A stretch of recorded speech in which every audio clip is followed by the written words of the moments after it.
What is going on, people? Welcome to your, let's see, 51st Java tutorial, I believe. And in this tutorial we're going to be talking about GUI some more. And unlike last time where we built a GUI that looks the same on every single operating system, like if you ran it on a Windows operating system and a Mac, it will look the exact same. What we want to do is we want to build an interface that when you run it on a Windows machine, that it inherits all the look and the feel of a Windows program, and when you run it on a Mac machine, it uses all the buttons and toolbars and title bars and windows as a Mac. So the last one we built in the last tutorial was simple for, like, you know, a really easy one, but we're going to be going into some complex, and it's just a better GUI system of building interfaces. So that's what I'm going to be teaching you today. So the first thing that we're going to want to do, again, we're going to be working with two classes: the Apple's main class with our main method in it, and a subclass or another class called Tuna right here. So in your Tuna class, or not the one without your main argument, the first thing we're going to need to do is import a bunch of stuff to use. So the first thing we're going to import is, go ahead and type import java.awt.flow layout, and make sure you're capitalized like I am. And what this is going to do is it's going to import pretty much how things are placed here. That's how I can say it. What this is going to do is pretty much give you the default layout managing. It's going to say, alright, I'm going to put this here. When I build my next item, put it to the right of it. When I build my next item, put it to the right of it. And once you run out of space, just move to the next line. So this is pretty much the layout of our thing, and we don't want to have to program an entire layout, so that's why we're importing that. The next thing we're going to want to import is, go ahead and type import javax, don't forget that X, and we're going to import swing dot JFrame.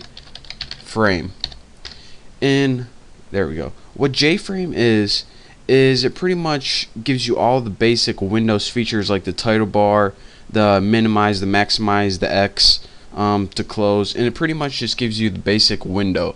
So we want to use what we have already, so that's why we're importing that.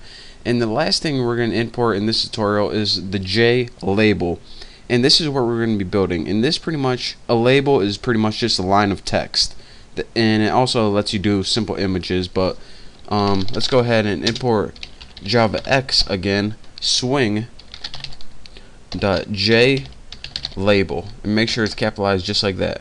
So again, this is gonna,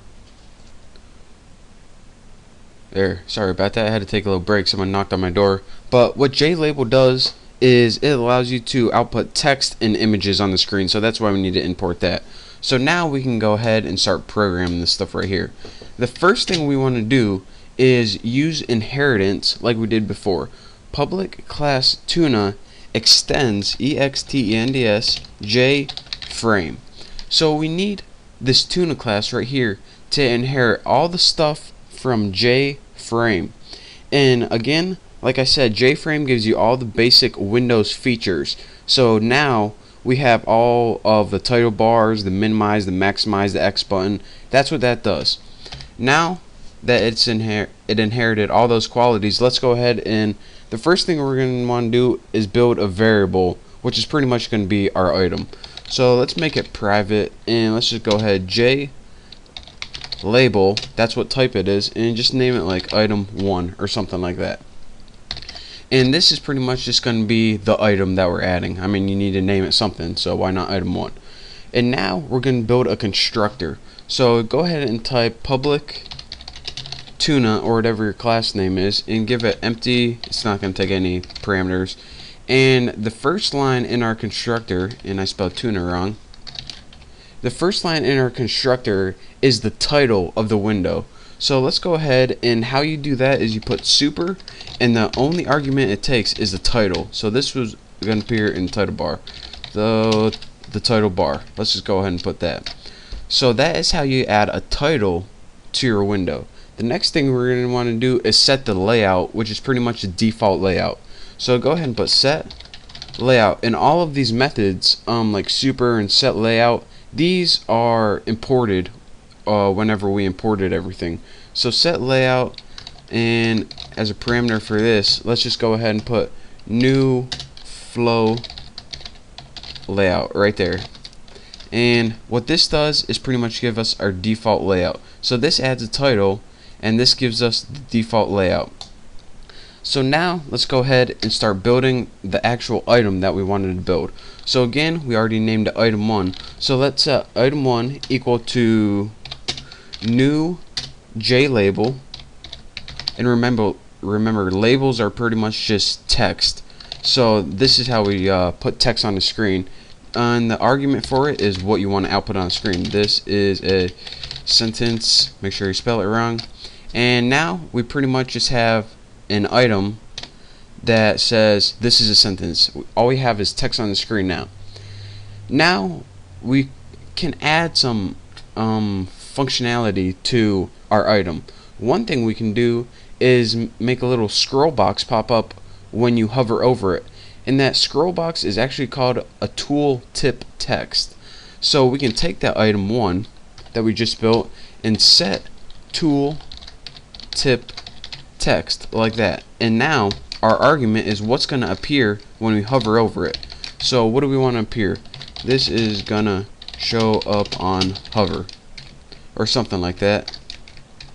So now we built a line of text on the screen, and now when you hover over it, this thing's going to pop up, and we use that putting the set tooltip text method. A little tongue twister. And now lastly, the last thing we want to do is add the item to the window. We made an item, we have a window, but we didn't add the item in the window.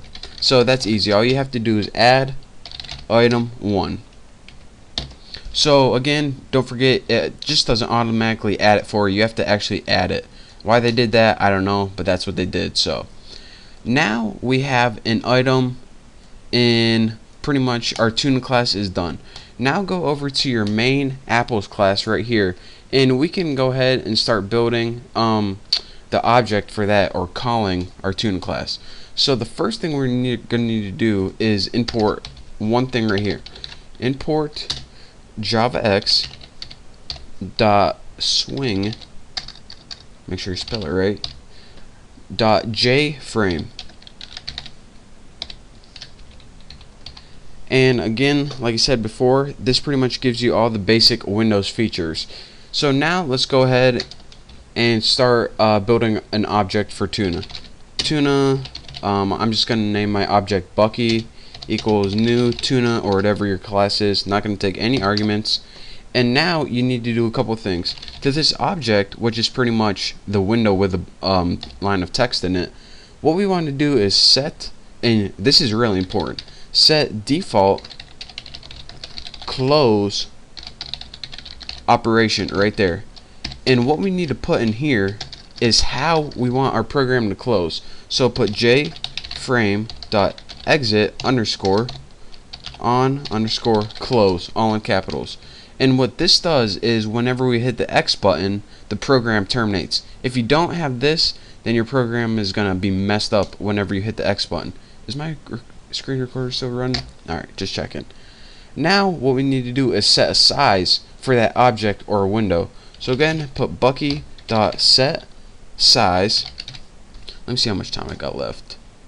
2 minutes. So this is going to go real quick.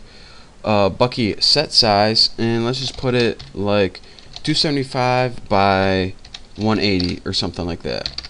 And now the last thing we need to do is Bucky set visible, and I'm going to do this real fast. Set true, and this pretty much means so you can see it. Now let's go ahead and run this, and what we got right here is this is a sentence, and when you hover over it, it says this is going to show up on hover.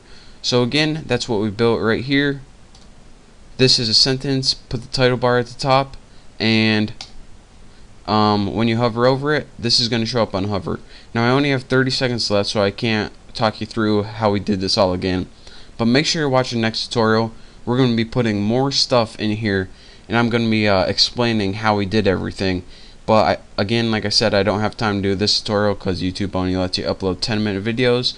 So thank you guys for watching, and I will see you next tutorial.